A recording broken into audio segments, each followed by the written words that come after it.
Ngayon mga paps, may nagtatanong sa atin na kapag na-bearing ba itong steering pump ay nare-repair pa?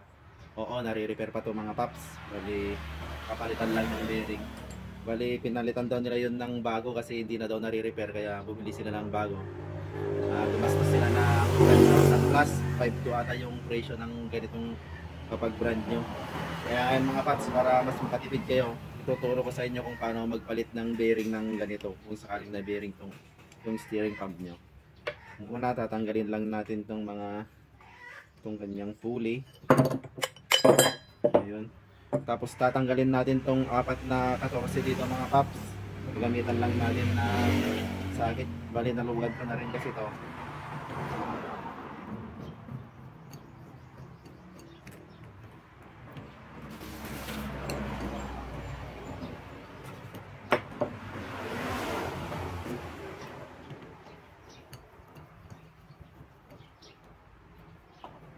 Ayun, bali natanggal na nga natin. Ayan mga paps, ito lang naman yung laman niya sa loob. Itong bushing dito, matagal masira yan.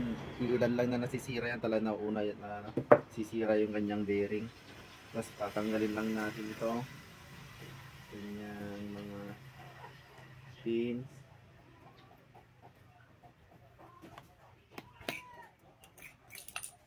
Ayan mga paps, bali ito lang yung laman niya sa loob. Nabaklas na nga natin lahat ng nandito sa loob. Ang susunod natin na tatanggalin ay yung kanyang lock. Gagamitan natin yan ng circlip para matanggal natin. Ayun mga paps, tanggal na. Ang susunod yan, may plate siya kasi dito. Tatanggalin din natin yung plate. So, bale ito na yung kanyang bearing. Ang pagtanggal nga pala dito ay pinipress namin dito, pero pwede rin nyo rin gamitan ng kahoy. Kung wala kayong press, pwedeng kahoy ang gamitin natin dito. Gamitan na lang natin ng kahoy para mas madali. Ito, pupukpukin lang natin ng kahoy ito para lumabas dito. Ayun. So bale ito mga paps yung kanyang bearing.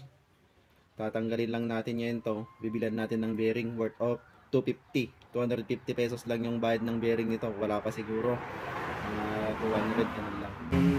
Pagtatanggal nga pala natin dito ay pinipress talaga natin, pero kung wala kayong press mga paps, ganito na lang gawin nyo. Kuha kayo ng tubo na sakto dito. Ayan, tapos kahoy.